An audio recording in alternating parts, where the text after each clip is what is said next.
ప్రకృతి అందాలతో తలుకులీనే ఎవరెస్ట్ పర్వతం నానాటికి పేరుకుపోతున్న పర్యావరణ వ్యర్థాలతో చెత్తకుప్పగా మారుతోంది.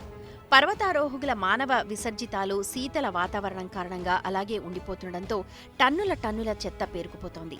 ఈ పరిస్థితి నేపాల్కు తలనొప్పిగా మారడంతో పర్యావరణ పరిరక్షణ కోసం అక్కడి ప్రభుత్వం నడుం బిగించింది. సమస్య పరిష్కారానికి కొత్త నిబంధనలు రూపొందించింది. వీటి ప్రకారం పర్యాటకులు ఇకపై కాలకృత్యాల కోసం మలం సంచీలను వాడాలి. పర్వతం దిగేటప్పుడు పర్యాటకులు వాటిని వెంట తెచ్చుకోవాలి. ఈ ఏడాది మేలో ప్రారంభమయ్యే పర్వతారోహణ సీజన్ నుంచే కొత్త నిబంధనలు అమల్లోకొస్తాయి. పర్వతారోహకులు ఎవరెస్ట్ బేస్ క్యాంప్ వద్ద తప్పనిసరిగా మలం సంచులు కొనాలి. వీటిని నేపాల్ ప్రభుత్వం ప్రత్యేకంగా అమెరికా నుంచి కొనుగోలు చేస్తోంది. సంచుల్లోని రసాయన పదార్థాలు మానవ వ్యర్థాలను గట్టిపరిచి దుర్వాసన కూడా తగ్గిస్తాయి.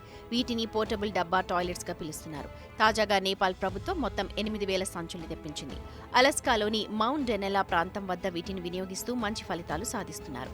ఎవరెస్ట్ బేస్ క్యాంప్ 1 నుంచి శిఖరంలోని క్యాంప్ 4 మధ్య సుమారు 3 టన్నుల మానవ వ్యర్థాలు పోగుపడ్డాయని సాగరమాత కాలుష్య నియంత్రణ కమిటీ అంచనా వేస్తోంది. ఇందులో సగం వ్యర్థాలు క్యాంప్ 4 వద్దే ఉన్నాయట.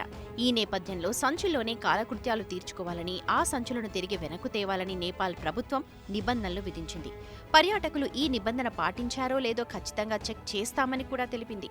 పర్వత పర్యాటకంపై నేపాల్ ప్రభుత్వం మంచి ఆదాయాన్ని ఆర్జిస్తోంది. గత ఏడాది మే నాటికి ప్రభుత్వం 48 కోట్ల రూపాయలు ఆర్జించగా అందులో 41 కోట్లు ఒక్క ఎవరెస్ట్ పర్వత పర్యాటకం ద్వారానే వచ్చాయి.